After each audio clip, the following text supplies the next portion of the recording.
Hello and welcome to Contact Center Talk. I'm Colin Taylor. I'm the Chairman and CEO of the Taylor Reach Group, and I'm sitting here with Turaj Seyrafiaan. And today, Turaj, we're going to be in this session talking about ASA and service level. Well, in our previous video, we talked about the service level at the high level and how it connects with the rest and how you look at the bigger picture. But today we want to make sure that we all have the same understanding of what these different mean when we're speaking the same language. So why don't we start with definition of a service level and ASA? Sure. No. That's a great place to start because it's critical that we're all speaking the same language and using the same vocabulary. Service level is generally acknowledged to be the percentage of calls or contacts answered within a specified period of time. And the percentage is also oftentimes called total service factor. And the seconds or the speed with which it is answered is average speed of answer or wait time.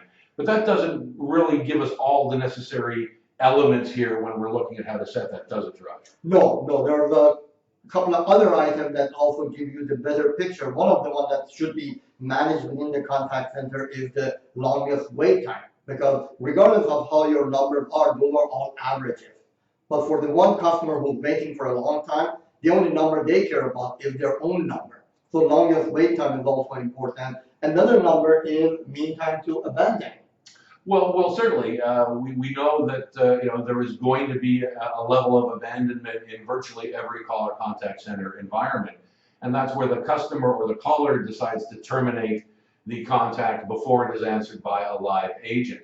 Now, in looking at the abandonment levels, it's possible through almost every modern ACD or contact center telephony platform to actually see how much time passes before a caller abandons. And by understanding what that amount of time is, it's possible for us to try and engineer and design our service level and our staffing parameters to support getting to that call before it abandons. One of the things that we hear a lot, as a consultant, we get the question a lot. So, what is the standard for service level? Well, the reality is there is no standard. There are a number of best practices depending on the type of your organization. If you are, for example, in a sales organization, your numbers would be different from, for example, 911. Correct. 911, you're in urgent matter. Even in a sales organization, you may have a different numbers depending on type of a customer that you have. So there is a whole area of customer segmentation. Well, of course, and you've brought up a couple of great examples. We talked previously about customer service standards, the most prevalent being 80-20 or 80% of the calls in 20 seconds. And we talked, we know that 911 is somewhere between 95 and 100% of the calls or contacts in 5 seconds.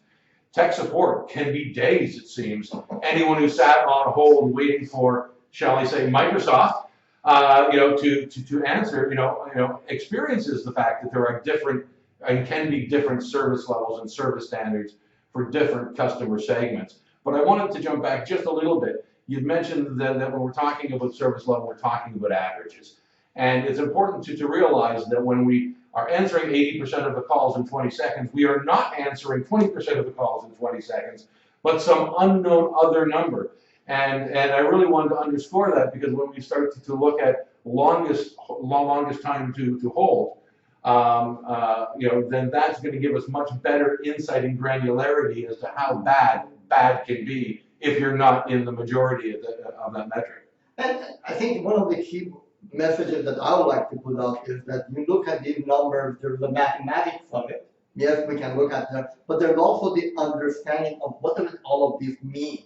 Just because I set my target at, let's say, 70-30, and I'm reaching 70-30, as you mentioned, is that good enough? Well, you reach 70%, what happened to the other 30%? That's your average speed of answer that you should look at. Then you also look at your longest wait time. You look at your abandon rate. Am I getting everything with 2% abandon rate or with 20% abandon rate? So again, looking at this entire picture becomes very, very important. Well, and it's you hit the nail dead on the head. You have to look at all the different elements, all of the moving parts here, and as we look at segmenting our customers, if we've got a 70-30 service level, So, 30% of the calls are being answered in sometime longer than 30 seconds. Well, who are those customers? If these are your best customers, this may be a cause to drive erosion and cut customer churn. Taking a segmented approach, allowing you to provide a different and superior level of service to your best or most high value customers could be a great alternative and a great approach to try and mitigate and work within the broader service level construct that we've established. Wouldn't you agree? Absolutely. So again, I think at the end of all of these, there is no simple answer. There is really at the end, you look at what's I'm trying to do, what's my strategy, what's my product and services, and what do I deliver. Excellent points, Turaj. Well, thank you again for joining us for this session of Contact Center Talk, and we'll look forward to speaking with you again real soon. Have a great day. Thank you. Thanks, Turaj.